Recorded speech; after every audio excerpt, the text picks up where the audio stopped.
या 9 दिवसात आपण देवीच्या नवरूपाची आराधना करतो. या 9 दिवसात आपण देवीच्या नवरूपाची आराधना करतो. अंकिता, चहा झाला का ग?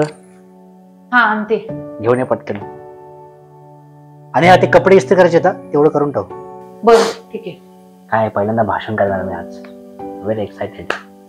आता एक काम कर, माझी प्रॅक्टिस घे. हा ये. ठीक आहे. नवरात्र हा केवळ उपासना, उपवास, गरबा दांडियाचा सण नाही. हा सण आहे स्त्री शक्तीचा गौरव करण्याचा. मनापासून बोला. मनापासूनच तर घेतोय. हा सण आहे स्त्रीच्या गौरवाचा, स्त्रीच्या सामर्थ्याचा आणि तिला दिला जाणारा सन्मानाचा. स्त्रीचा देवते समान आदर करणे, तिच्या अस्तित्वाचा सन्मान करणे, हीच आहे आपली खरी संस्कृती. तू करतोस का काय हे सगळं?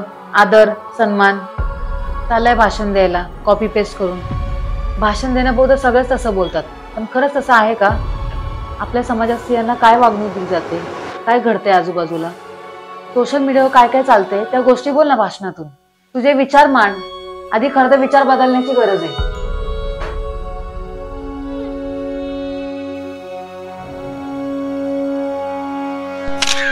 नवरात्र म्हणजे भक्ती, श्रद्धा आणि संस्कृतीचा मिलाप. हा केवळ देवीच्या उपासनेचा क्षण नाही, तर स्त्री शक्तीच्या गौरवाचा क्षण आहे.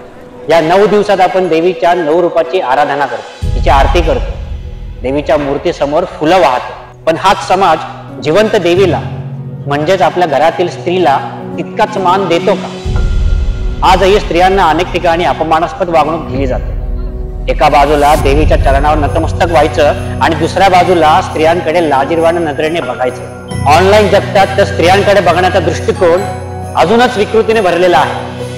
खरी उपासना तेव्हाच पूर्ण होईल जेव्हा आपण आपल्या घरातील, समाजातील स्त्रियांना तितकाच मान व तितकाच आदर देऊ. चला तर मग आपण सगळे मिळून वचन घेऊ आणि आपल्या समाजातील प्रत्येक स्त्रीला तिच्या खऱ्या मानाचा मुकुट देऊ. स्त्रीचा सन्मान हाच खरा धर्म आहे, स्त्रीचा आदर हाच खरा उत्सव आहे आणि स्त्रीचा विजय हीच खरी विजयादशमी आहे.